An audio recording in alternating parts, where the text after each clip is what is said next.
My मौली नमस्कार। महान महापुरुषों की जयंतियां मनाने से हमारा चारित्रिक विकास होता है। जयंती पर्व त्योहार मनाने से हमारे बच्चों को आनंद के साथ साथ पूरी जानकारी मिलती है। महान पुरुष संत महर्षि वाल्मीकि जयंती अभिवाचन कर रही है। श्रवण किया तो लाइक करना भूलना नहीं। महर्षि वाल्मीकि जयंती अश्विन पूर्णिमा को वाल्मीकि जयंती मनाई जाती है। वाल्मीकि रामायण के प्रणेता महर्षि वाल्मीकि संस्कृत वाङ्मय के आदि कवि है। तमसा के पावन तट पर उनकी वाणी से करुणा अतिरेक वंश अकस्मात प्रस्फुटित माँ निषाद प्रतिष्ठा त्वमगम शाश्वती सम को समस्त संस्कृत वाङ्मय का आदि श्लोक माना जाता है। यह सर्वसामान्य है कि लोक में छंदों का प्रयोग सर्वप्रथम वाल्मीकि द्वारा प्रारंभ हुआ। महर्षि वाल्मीकि को यदि कोई कवि होने के कारण विश्व के समस्त कवियों का गुरु माना जाता है। महर्षि कश्यप और अदिति के नवम पुत्र वरुण से उनका जन्म हुआ। उनकी माता का नाम चरशनी था। ज्योतिष आचार्य भृगु ऋषि उनके भाई थे। वरुण का एक नाम प्रचेता भी है, इसलिए वाल्मीकि प्राचेतस नाम से विख्यात है। तैत्तिरीय उपनिषद में वर्णित ब्रह्म विद्या वरुण भृगु के संवाद के रूप में आए। उससे स्पष्ट कि भृगु के अनुज वाल्मीकि भी परम ज्ञानी तपस्वी ऋषि थे। उग्र तपस्या तथा ब्रह्म चिंतन में उनको देहाभ्यास भी नहीं रहा। उसी कारण उनके सारे शरीर को दीपक से ढक दिया। तपस्या पूर्ण होने पर यह दीपक के वाल्मीकि से बाहर निकले, तभी ने उनका नाम वाल्मीकि हो गया। उनका आश्रम जाह्नवी के निकट तमसा नदी के तट पर था। महर्षि की अद्भुत कविता एवं अन्याय महता में उनकी तपस्या ही हेतु है। भारत में वाल्मीकि के संबंध में अनेक किंवदंतियां प्रचलित है। बाल्यावस्था में ये दस्यु या डाकू थे। कालांतर में वाल्मीकि दीर्घ काल तक घोर तपस्या करने के पश्चात ज्ञान प्राप्त कर नारायण प्रणामन में समर्थ हुए। एक बार महर्षि वाल्मीकि यज्ञ आदि को समिधा लेने तमसा नदी के तट पर गए। नदी के किनारे एक क्रौंच पक्षियों का जोड़ा विचर रहा था। उसी समय एक निषाद ने आकर उस जोड़े में से एक को दो अपने बाण से मार दिया।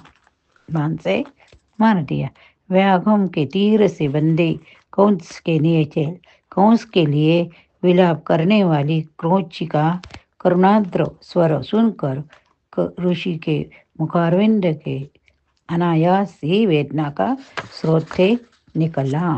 क्या निकला सुनो। मां निषाद प्रतिष्ठानं त्वमगम शाश्वती समा यत्कृच्छ मिथुनादेक भवदी काम मोहित मोह। आश्रम में लौटने पर महर्षि इसी श्लोक पर विचार करने लगे। मनन करते करते उनके मन में इक्ष्वाकु वंश में उत्पन्न श्री राम का संपूर्ण जीवन चरित्र लिखने का विचार आ गया। उन्होंने श्री राम के चरित्र को लेकर छंदोबद्ध वाक्य श्लोक रूप में महाकाव्य की रचना की, जो वाल्मीकि रामायण के रूप में प्रसिद्ध हुआ। रामायण में 24,000 श्लोक, 500 अध्याय है। वह 7 कांडों में विभाजित है। इसे चतुर्विशति सहस्त्र भी कहा जाता है। रामायण जीवन के शाश्वत मूल्यों पर आधारित महाकाव्य, इसलिए वह शाश्वत महत्व का काव्य। इसमें मानव मूल्यों की पुनर्स्थापना की क्षमता है, जो भटकी हुई पीढ़ी को नए राह दिखा सकता है। यह हमारे लिए दुख का विषय है। ऐसे महाकाव्य के प्रणेता महर्षि वाल्मीकि के जीवन वृत्त एवं व्यक्तिगत जीवन के संबंध में ठोस प्रामाणिक सामग्री का अभाव है।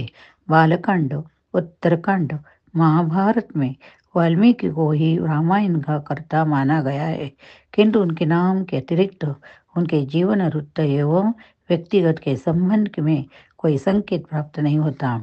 उत्तर महाचरित काव्य में उत्तर महाचरित काव्य के अनुसार राम द्वारा सीता को निर्वासित करने के बाद वाल्मीकि ने ही उन्हें अपने आश्रम में शरण दी। उन्होंने निर्वासन देने के लिए आए लक्ष्मण से कहा, मैं प्राचतस का 10वां पुत्र हूँ, तुम तथा राम लोग निंदा से डरते हो। सीता यहाँ गर्भवती आई है, वो सर्वथा निर्दोष है, इसे मैं प्रमाणित करूंगा। इससे सिद्ध होता है कि वाल्मीकि श्री राम के समकालीन थे। तुलसीदास ने भी उल्लेख किया है कि वन गमन के समय राम तमसा नदी के तट पर स्थित महर्षि वाल्मीकि जी के आश्रम में जाकर रुके थे। उन्होंने राम को रखने का स्थान बताया था। राम के पुत्र लव कुश भी महर्षि वाल्मीकि के निर्देशन में शिक्षा दीक्षा प्राप्त करते हैं। वे उन्हें गान विद्या में निपुण करते हैं। उन्हें संपूर्ण रामायण याद करा दी गई थी। महर्षि वाल्मीकि ने राम कथा के अजस्त्र धारा प्रभावित कर भारतीय संस्कृति को अजर अमर कर दिया। वाल्मीकि की रामायण एक ऐसी कृति है जिस पर हमें सदा से गर्व रहा है और रहेगा। ये भारतीय संस्कृति एवं परंपरा का आधार स्तंभ है। श्रवण किया तो लाइक करना भूलना नहीं।